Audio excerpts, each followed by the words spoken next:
This is 420, and it's Andrew Mount and Richard Royce, and we're having a little discussion. So don't kick the cord. This discussion centers around the idea that if a civilization has gone so far awry and things have become so askew from what might be called natural economy or organic based systems of living, and I don't mean organic in terms of certified organic, I mean where we derive the bulk of our resources from biodegradable sources, from renewable resource base rather than a non-renewable resource base. These factors are so far away from the kind of culture that we have today that it's problematic in the extreme to even think that we are going to be able to continue in this vein. In fact, recently I said something on Facebook that caused a few waves, which was that I don't believe in the industrial economy at all, because basically all it's doing is engaging in deep entropy, in the destruction of natural systems. There's no appreciable reinvestment in natural systems. Okay, more and more hamburgers are being cultivated in the rainforest, so they have to burn down the trees and therefore destroy the topsoil. And if you think that we are reversing deforestation, you'd be wrong, because I just saw an article that said South American deforestation is now on the rise. It's spiking. And there had been many years where things were slowing down a bit, but for whatever reason, maybe the stresses on the economy or what have you, the rainforest in the Amazon and elsewhere in South America is being pillaged like never before. So maybe it has to do with the fact that they just put in a transcontinental road all the way across the center of South America. It goes coast to coast. Maybe that means there's now greater access to the interior of that continent, and it's much easier to get products to market on the back of trucks and trains and so forth, that they just realize now they can open up even greater logging and resource extraction. But rather than speculate too wildly, what we do know is that the social marginal cost of these uneconomic and unecological practices are continuing to spiral out of control, and you can see that in things like the polarization of the body politic in the United States. You can see that in the tensions between nations like the US and Venezuela, where we very well may be at war soon. I don't know if you ever saw the movie Avatar, but in that movie Avatar, there's a line in there where one of the commanding officers had a conversation with the lead character, and he said, "Venezuela, that was some mean bush," and meaning that the United States was at war at one point in that dystopian nightmare of a future with Venezuela. Can you imagine the United States being at war with North Korea, Syria and Iran, and Venezuela all at the same time? And do you know that is exactly the way the Pentagon has been budgeting for decades, is so that it could actually be able to carry on battlefront operations on at least two or more simultaneous fronts. That's why we have these things called carrier battle groups. But how is that a social marginal cost, to get back to what we were saying earlier? Well, militarism, in my opinion, is a response to the belief that we have to all be in competition with each other at some basic level. In fact, if you look very carefully at the history of the CIA, it has been trying to create that form of competition on the military front by destabilizing regimes, by propping up regimes that we want to eventually go to war with, like Iraq. I mean, we funded all of Iraq's military development, both the US and the UK. And then we decide he's our enemy. Oh, that's convenient. You create an enemy literally by giving him all the surplus tanks and, while you're constantly upgrading your military hardware to, the state of the art, you give the previous generation's hardware to somebody like Saddam Hussein, while also giving Iran weapons through deals brokered by Israel. That's what Iran-Contra was partially about, is that Israel actually helped to broker arms sales to Iran during the Iran and Iraq war, partially because we sold them on the idea of helping Iran and Iraq destroy each other to help take the heat off of Israel. I mean, think about it. Anyway, in the end, social marginal cost means the things we've externalized in the economy. Even just believing that there is such a thing as an externality means you don't have a holistic view of economy. Just by thinking pollution doesn't increase the death rate and decrease the carrying capacity of the planet. Just by thinking those things, you're engaging in the creation of false economy and the enforced scarcity, the destructive and entropic practices that characterize modern day capitalism. To be frank, even though I'm going to get castigated for this somewhere, Marx was right about the abuses of capitalism. I'm not saying he was right about communism being the only solution to the threat of such abuses, but I will tell you that he was not wrong to point out that if you completely hand over the reins of the economy to the moneyed classes, their self-interest alone will dictate the direction of that economy, and everybody will become a wage slave. Oh, except those big hedge fund traders, baby. We gotta have it. You know why we have hedge fund traders? Is because the same reason the UK keeps the monarchy. Because all the little plebes and peons need to believe that someday they could be a hedge fund manager too and make $1 billion a year and live happily ever after. Because if you don't have that hope, then what do you got, baby? All you got is your pension fund, which might be gambled away by those very same hedge fund managers. Hello! Your pension fund is on the chopping block every day. Why do you think you have any security whatsoever? Ha ha ha ha! Give me a break. So, negative externalities are the most certain self-fulfilling prophecy for a society rooted in entropy. Let me repeat that. Negative externalities are the most certain self-fulfilling prophecy for cultures rooted in entropy, for economies rooted in destruction and not regeneration, not stewarding the planet but pillaging it until even the root systems of the fungal webs have been destroyed by herbicides, and all the natural sweet water of the goddess Oshun has dried up, and all the glaciers have receded, and the 7 rivers of Asia have dried up, and 3 billion people are starving,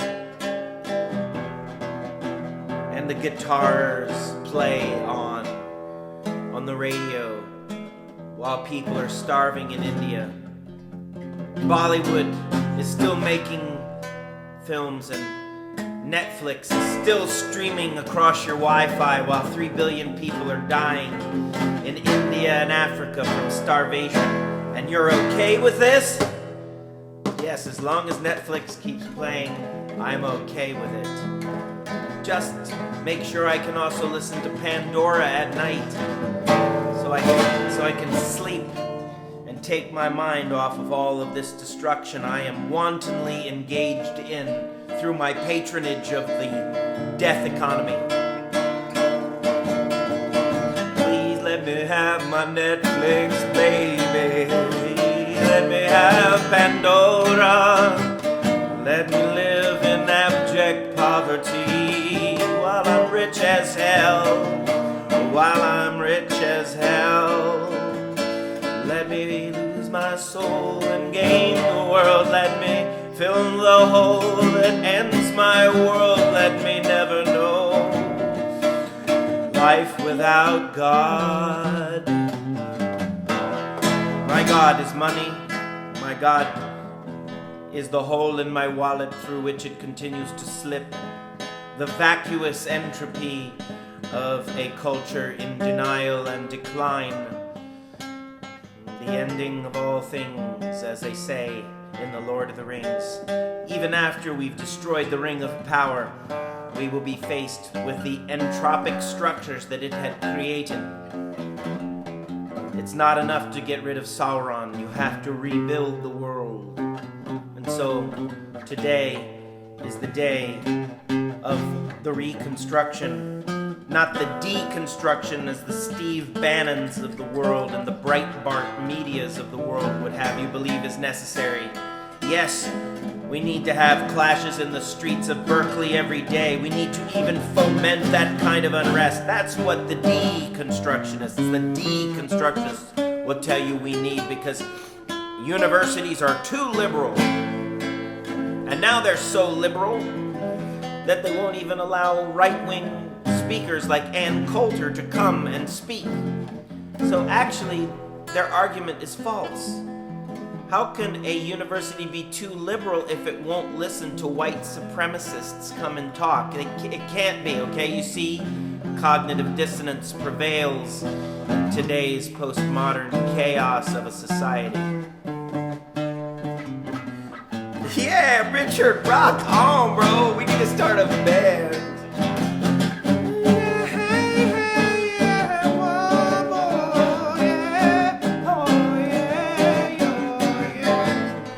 That's called the Entropy theme song. Baby, it's an entropy world. I don't know how to live in it. Except by spending money every day that I don't have. That the country doesn't have, because it's all printed by fiat. Because it's not real money, it's play money. Because your life's not a real life, it's just a play life. What does a real life look like? Well, it has nothing to do with entropy, my friends, and it has nothing to do with fiat currency. It only has to do with the creativity that lives in your very veins, that isn't mediated by any medium of exchange, that is the real economy in itself, not abstracted from itself. Not a pay-to-play universe, but a play-to-pay universe. Not a pay-to-play universe, but a play-to-pay universe. In other words, we keep playing all day long because that's what pays. That's what pays the bill, the cosmic eternal bill, cosmic freedom will we bequeathed ourselves before the beginning of time. The living will, the living will, the living will. The living wage that doesn't come from the man, doesn't come from on high, doesn't come from down below, from Ahriman or Mammon. It doesn't take the pith of your soul and grind it into sand. It doesn't burn you up. in a solar flare of greed. It doesn't destroy your faith in society and therefore make you wish for its demise.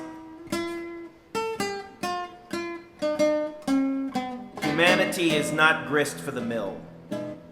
Humanity is the miller who takes the gifts of grain that God has taught it to cultivate from the rich, fertile earth.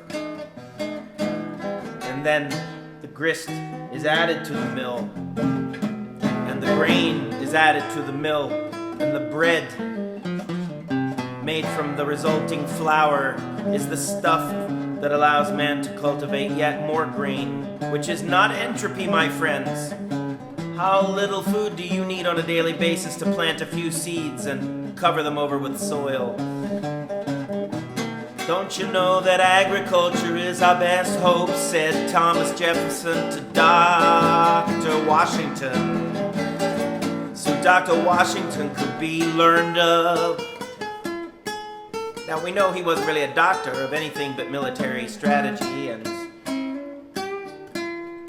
global governance, but George Washington did have good friends like Thomas Jefferson, who made it very plain that agriculture is the fructification of all human society. It is what will preserve the usufruct of society, rooting oneself in the soil, in the earth, in the dream that entropy is false and that God lives in the very amber waves of grain that stretch across the entire expanse of this fruitful nation. Yes, indeed, that's where we should have stayed, was with our good buddy Thomas Jeffersonian Esquire the First. He was the best proponent of usufruct since the damn Romans, okay? And even the Romans kind of fucked it up.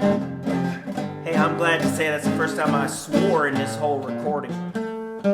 By the way, this particular mode of eclectic artistic expression is known as the rant. Yeah, we are coining that term, we are copywriting that term. Yeah, even though we're decidedly countercultural, yeah, what we really want to say to you is, this is the rant. And don't think you can't engage like an ant in the rebuilding of the culture from its roots up, composting the leaves and the dross of a failed postmodern experiment. We're composting our lives, friends. There's nothing but compost at this point, because everything in society will decay and everything will crumble, and all the money will be used as bed, mattress, stuffing, because it's worthless, folks. It's not worth the paper it's printed on, and in the future, just like happened in Germany right before the modern era, i.e. after World War II, the Deutschmark was worth virtually nothing because the economy had completely imploded. So people were actually wallpapering their walls with Deutschmark. But what we really need to know is that our United States currency could be that worthless in very short order. In fact, I've been told, frankly, that that's where we're at. We're at a global currency reset point, folks. And there have been programs put in place to help those who are committed to the new economy and the new global order. And I say global because it will be a global decentralized order, not a centralized order, not a centralized planning order where everybody has to do what the big man says. No, I'm sorry. We're talking Aquarian age shit, folks. Decentralized power structures, not central planning agendas, okay? That means people like me are decidedly against, ultimately, the imposition of government from without. Government has to be imposed from within the lives of people who occupy lands peacefully, who should be restored that right. There should be no such thing as federal land in a country that's caring for the usufruct of that land, because it has been shown that every time a centralized power structure, such as a public entity, a government, is put in charge of the common pool resources of the earth, they are denuded, destroyed, and deprived of their natural usufruct much faster than if they are managed by the users themselves. So here's the great cognitive dissonance of all. Public lands are not public at all. They are the private purview of elected officials who get to decide the policies on how all of our natural resources are going to be sold off. So generally speaking, we cannot avoid the realization that nothing belongs to us, the people. Everything belongs to those who manage to get themselves into power, which, of course, we believe through the illusion of democracy means us, that we are the people in power. Well, no, only the people who write the laws are in power. So what I would suggest as an alternative is put the commons, the common pool resources, back in the direct hands of the people for their control on a decentralized basis, where basically sharecropping of the global forestry complex of this planet would occur going forward. And this is going to give rise to a druid army who will be the stewards of these lands. And basically all governments have to decide to do is to let go of control of their disused lands, because Nobel Prize winning economics Professor Eleanor Ostrom will tell you that only until the private and public entities of the world give up control over the common pool resources will the people ever have a chance to properly steward them, who are historically the ones who do that best. Every other situation results in a declining usufruct, or useful, fruitful value from the land. You know, most people would say, hey, why didn't you video this whole talk, man? Would it be so great? But what this forces you to do, just like reading a book, is to internalize this information because it is information, not because it's fancy and you like the look of somebody's mouth, the way it moves, or their turtleneck sweater, or their fucking cool watch and shit, and the way they snore every once in a while because that's the hip thing to do. No, the most important thing is the information, everybody. The information. That must sound a little like Howard Hughes. The way of the future. But that information, everybody, is the way of the future. That's why we have what's called the information age in full swing today, is that we are creatures of information. We cannot govern this world. We cannot help steward the natural systems if we don't have the information. The information is things like permaculture. We have to apply the principles of permaculture to the decentralized power structures that will soon steward the planet properly, like I just described. Put the common pool resources back in the hands of the common peoples.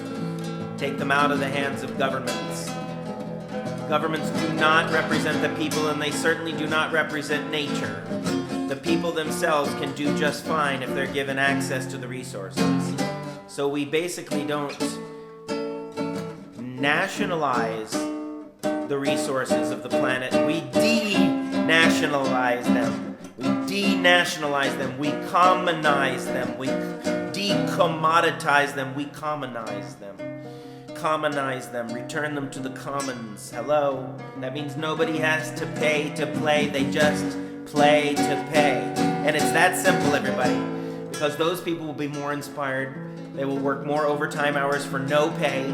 They will learn skills that they will take with them and teach to their grandchildren. Human capital, natural capital, and social capital will all be generated in very high degree, and with such sustainability and profusion, because of the way it has infused the lives of the people, like a passion, like a song, like a popular movement, like a cultural revolution, like a wave that most people would liken to something such as communism. As long as that's not what you call it, meaning you don't want no government owning anything, Don't need no stinking government, man. All we need is the commons, everybody. All we need is access to the commons, and we got all we need forever and ever. Ever and ever and ever. Forever, forever, forever.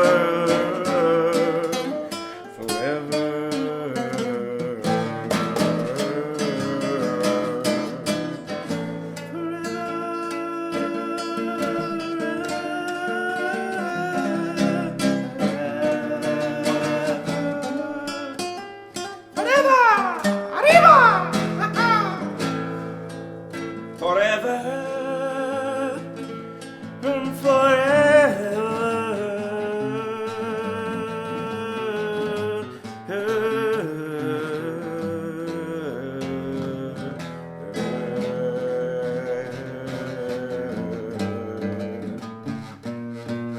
Okay, now about half the people just tuned out because they don't like singing. They like information. But guess what? Music is information, everybody.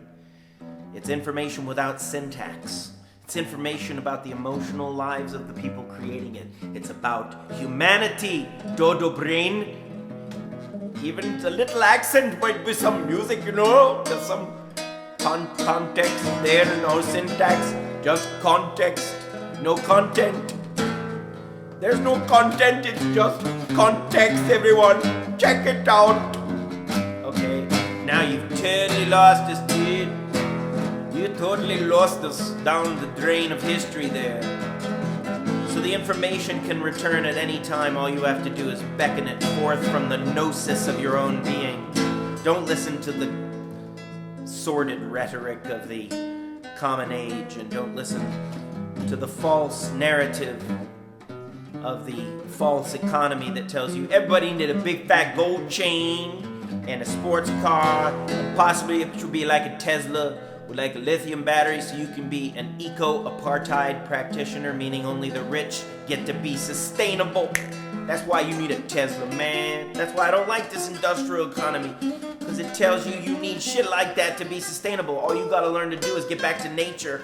All you gotta do is live like Diogenes, the great cynic philosopher who slept in the marketplace in an empty wine jar to protest the hypocrisy of the social order that probably even in Athenian times left a lot of people disadvantaged, homeless, undernourished.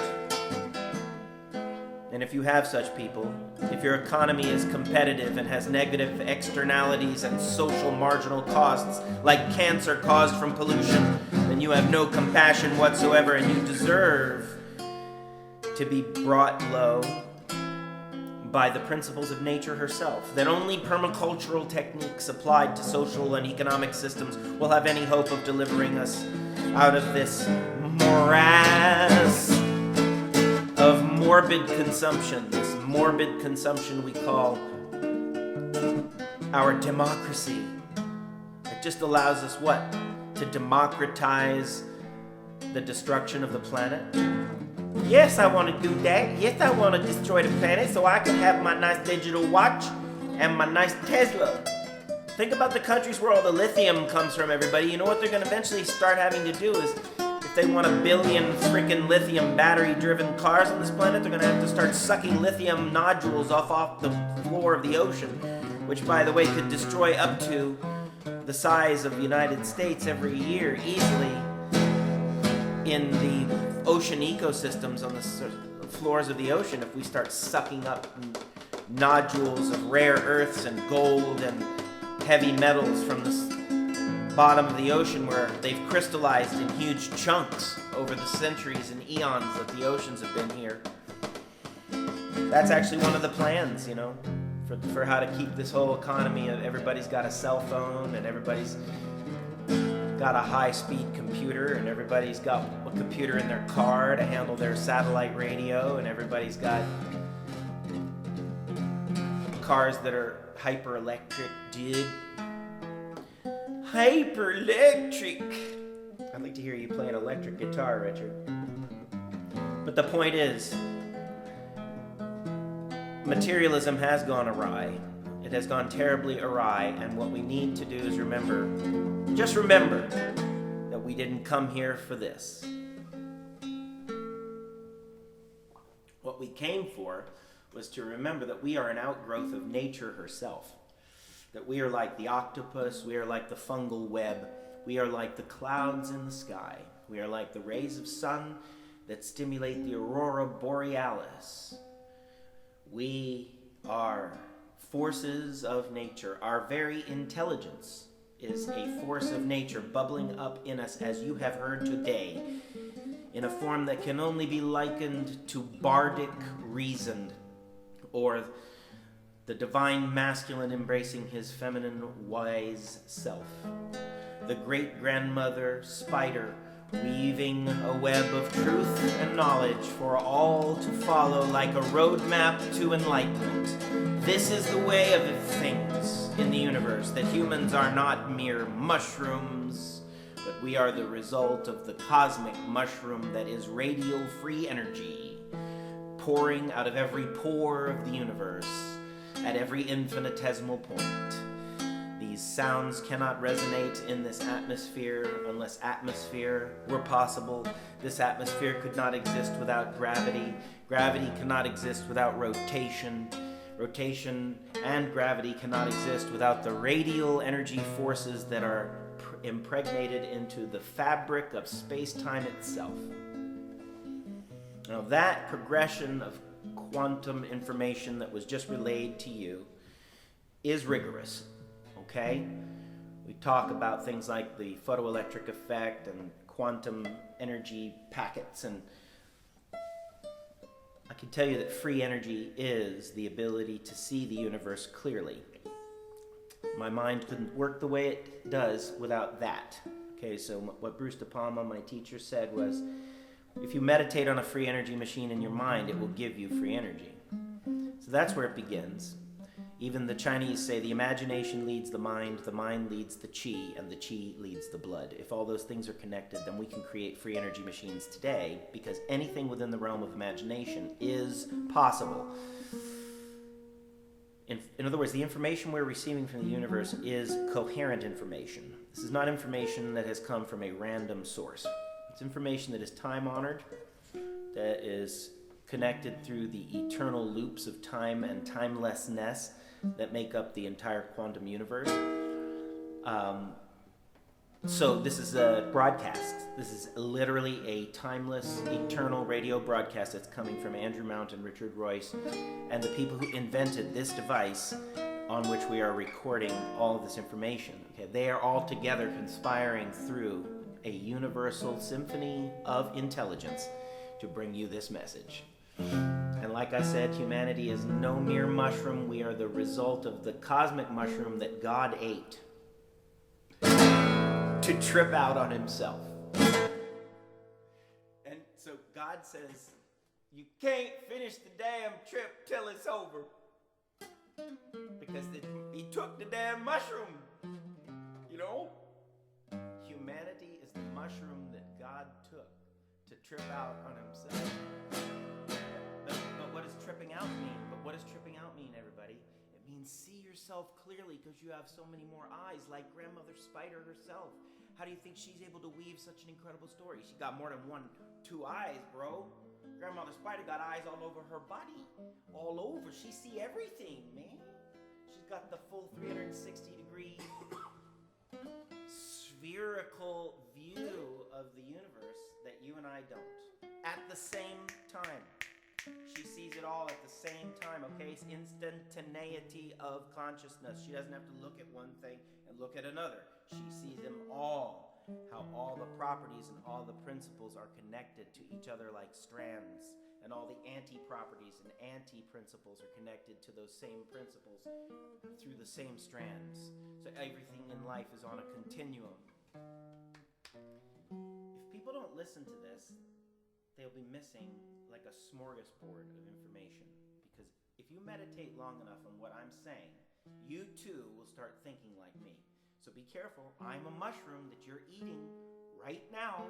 it's going to affect your consciousness. You better turn this off as quickly as possible, or else your mushrooming days will go to the peak of perfection. And you're gonna be like, did those guys eat mushrooms before they did this freaking thing? No, we are the mushrooms, dude. You're missing the point. If you eat us, you will freaking trip out for the rest of your life.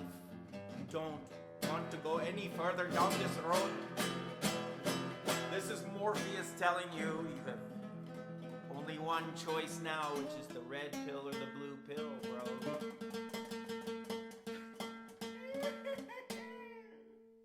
That's what I'm saying. You are a mushroom too. So you have to eat yourself right now. Just like the snake eating its tail. You have to become intertwined with yourself. You have to become a Vesica Pisces. You have to become the Aquarian man or woman who knows that you are not just you, but you are the entire continuum of being. You are a strand in the great web of life, but that web is connected to every other part of itself. So you are not disconnected from the great self, from Christ, from Krishna, from Ganesha. Om Suklam Baradaram Vishnam Seshavarnam Chaturbhujam Vasavadeu. I need to start again. Om Suklam Baradaram Vishnam Seshavarnam Chaturbhujam Prasanavadanam Diyaye Sarva Vigno Pashantaye Agajanana Padmarkam Gajanana Mahanasham Anekadantam Bhaktanam Yakadanta Mupasma Heyo. That was the Ganesh mantra. You can do it anytime to change your mind about being a mushroom or not. Are you a mushroom? No, I'm not a mushroom. I'm a dude with a family, and I gotta pay the bills, dude. So just shut up about this mushroom stuff. No, dude, you're a mushroom of consciousness, and if you feed yourself to the world and to yourself, everybody will trip the fuck out. That's what celebrity is all about. People figured out how to feed themselves to themselves. They figured out how to eat the mushroom that they are and trip out on it. And guess what? That is the natural state of being anyway, because it's really God who's eaten us, and we are inside God being digested right now. Turned into cosmic personas, turned into the mythopoesis of the universe itself, because God is the one doing all the dreaming and the thinking of us up. And these words up, okay, they come out of God's breast, out of his breath, out of her bosom, out of the womb of conception that is Mother, Father, God. We all come, and we all return. The returning isn't all that important because you never leave any place that's all the same place. It's just different views out the eyes of the grandmother spider that is living inside of all of us. Okay, so why do we write this story? I think about that every day. I'm almost 50 years old. Don't you think I've thought about it 100,000 times by now? Why? What is this world? What is this dream? Well, there is no reckoning for it.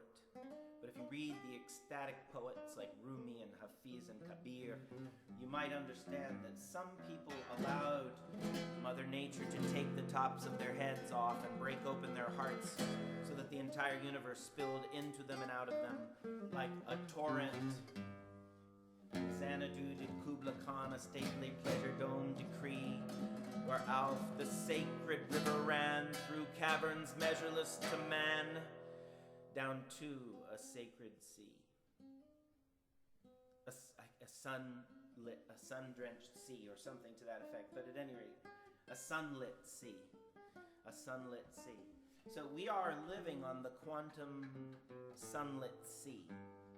And for some reason we decided to get in these boats called bodies and float out on the great ocean of the quantum sunlit sea that Kublai Khan did decree. Well, why can't we all be bards at this time, and why can't that be the mechanism and the means for social transformation? Why can't that stellarize, cosmetize the human race so that we remember our sidereal selves, the side of us which is sidereal, meaning of the stars? What are the stars if also not beacons of light and information, including life information that our bodies and plants also recognize? By the way, life information is the information we need to receive from life. That's why you quote unquote want to eat your own mushroom that you are, because then you will trip out on what life currents there are inside you. The yin and yang forces of Mother, Father, God energy are coursing through your every vesicle. That's a great word, isn't it? Check that one out. Vesicle. You know, we all have vesicles or vessels in us, including probably nanotubules and shit like that in the carbon atoms of our cell walls that somehow respond to quantum information, even at the electrodynamic level. Why, for instance, as Bruce Lipton will tell you, do the cell walls themselves know what they're looking at when a certain nutrient or ion or mineral presents itself at the door of the cell wall that needs to come in, and the cell itself knows it needs this mineral, but how does it communicate that information to the cell wall so that the cell wall goes, oh, of course, come right away, come right in, we need you, and then it opens the door and the nutrient gets to penetrate through osmosis or whatever. That is some kind of weird freaking quantum boundary right there called the cell wall that underlies all of biological function. And it's not controlled by the brain. It's controlled by some genetic code in the cell itself that says, hello, we know how to do this. It's an evolutionary trait of cells themselves that's part of evolutionary biology, has to do with things like morphogenesis. How is there enough information on a calcium atom or ion that needs to come into the cell? How is there enough information on there electrochemically or whatever for the cell wall itself to know that at a certain time it needs a certain amount of calcium rather than just always letting calcium in? What is the decision that the cell has to make at the electrochemical level of intuition that the cell possesses such that that item will be allowed into the cell? Well, you don't know, because you don't know what a cell is. In fact, the mitochondria has its own DNA that isn't your DNA, that isn't the cell's DNA. So how did that happen?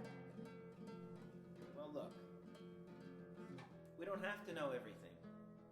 All we have to do is believe we can discover more with the force of our life than anybody ever knew before us. Or if they did know it before us, then we're reclaiming lost information. We're reclaiming information from the Akashic, from the non-equilibrium structures of the universe that are autopoetic, that are not obeying the laws of conservation of energy, but are radial in their nature, meaning they're quantum effusions of energy that are not subject to thermodynamic principles. Whoa! Talk about some hubris, talk about some heresy on the scientific level. Hello there. Hello. That does not sound very sound or safe for you to be engaging in that kind of reasoning. That's a non-dissipative structure you're proposing there, son. What do you think you're doing? You're leading people into Satan's embrace by telling them there's a free lunch. You got to keep teaching them that Protestant work ethic. Everything comes at a cost, even your own soul. You're gonna have to give up some of your soul just to be in this world. Okay, that's why you're gonna need to go work for a coal company or nuclear reactor company or General Electric or General Dynamics or one of them biggies. You need to get a big old paycheck every month. You need to do that. That's a moral imperative, even if you have to sell part of your soul to do it. No, don't do that. Hello, please don't do that. Please, please, please, please, please, please, please, please, please, please.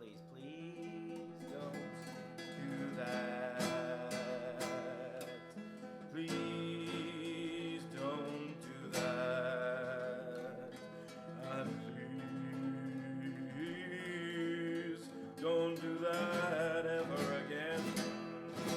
For it hurts us all when you do it. So get down to it and feel that life is whole and all you are. Life is whole. Life is whole. Life is whole. Life is whole. Life is all you are. In other words, Grandmother Spider is telling me to tell you that you are connected to every other web strand in this universe, that you are a quantum family. You humans, you bears and foxes and birds, you insects and you microbes in the soil, you are all a family riding on the quantum sunlit sea. Because you all depend, all of you. This is Grandmother Spider talking now. All of you depend upon that quantum radiance for your very survival. The quantum information at that level is vital energy because they are dynamic modifications of the very substrate of the universe. Therefore, where else is life force coming from except from the quantum vacuum itself? Life is seething through the universe. Not just energy, folks, not just the capacity to do work. That's what energy is defined as. Energy is defined as the capacity to do work, but consciousness and life force, that is certainly not defined as the capacity to do work. Therefore, it is not energy. Don't call consciousness or life force energy because it is something else. It is a non-linear function of the hyper-intelligence of the universe. A non-linear function of time itself, because you are drawing on the entire resonance of past, present, and future to be able to express what you have come here to say. Therefore, you are yourself a transcendent being, because you are receiving intelligence from all angles, not just from the past, not just from everything you've learned, but from the very future time that you are living into. You are receiving energy, you are receiving information, you are receiving trust and faith and guidance from your future self, as well as your past and present selves right now. Therefore, you're a transcendent being. Don't tell me you just live in the present. You don't. You borrow from the past, and you receive from the future, and you manifest in the present. All those three things simultaneously. Don't tell me you just live in the present. It ain't true. Because every word you uttered came from the future. It didn't come from just the past, bubbling up like water from a fountain. It also came raining down like a shower of future time energy on you in the present. Just as much of a torrent of future time energy flows into all of our lives every day, every instant, as does past time energy to create the present. Okay? If that weren't true, the universe would be fundamentally out of balance, and there would be a polarization so great that then we would have to actually be traveling somewhere. In other words, if we are traveling in God's rowboat, called the linear time structure of past energy moving into the future, rather than future energy also moving into the past, then we would be tipped over, okay? You'd be on the surface of a wave so steep that it would just be impossible. If there were no future time energy coming in at the same time as past time energy was coalescing into the present, then you'd be tipped over. So basically, I see from a time perspective that we are living in a balance of future and past time energy that allows us to surf nonetheless. We are definitely surfing, but we are not being tipped over, because our toes are like hanging out over the edge and stuff, okay? And we're walking back and forth on the board depending on how much in the tube we want to be, or if we want to be up on the face of the wave. Or I think it's time to get in the tube, folks. I think we're definitely on the face of the wave, but what we need to do now is ease back a bit and come on into the tube, man. That's what we need, man. Time to go tubular in the vortex of time,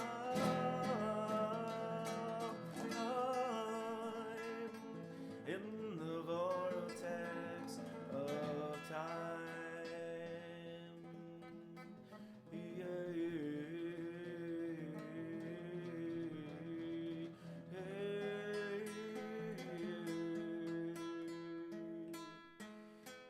is a vortex of time more than it is anything else, because that's what is formed when a balance of future and past time energy comes in at the same time, in a balanced fashion, as a toroidal vortex is created called the entire universe.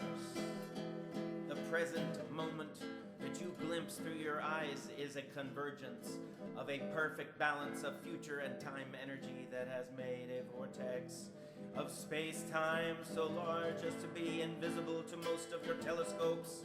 You can't see it all at once because it's so vast it defies the measure of time itself. It defies the measure of time itself. It defies your sight, your imagination. It defies your every belief and pre-education. Just give it away, just give all concepts away. Don't live in the now, don't live in the present, just live for eternity. For eternal love and light, for eternal being and never a blight on the crops that you've created through the harness of your mind, through the artful education of one who was once blind. Just give your heart to all.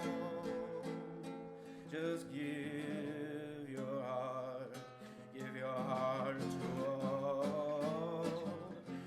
Never forget the 60s didn't die. Never forget the revolution is always and now. Never let go of the fact that the sun and the entire solar system are traveling around a much larger galactic center, building momentum like a great wave of sentience that's passing through various layers of substrata that underpin the entire fabric of space. And that is the surfing we're doing today, and that free energy comes to us that way. That way, that way. It comes that way. It comes that way because we're all bards and shamans, and we are waking up to it in the Aquarian age at an ever-accelerating pace, unable to release ourselves from the power of the collective imagination, from the mythopoesis that streams through our veins. That is the music you're listening to today. Today, that's gonna take you away.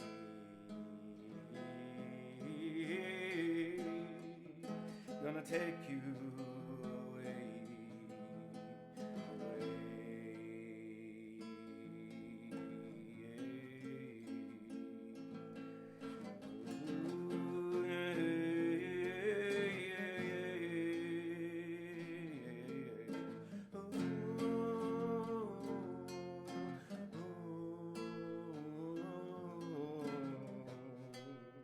Don't be afraid of your own soul, because that's the mushroom I'm talking about when I say eat the mushroom that you are, folks.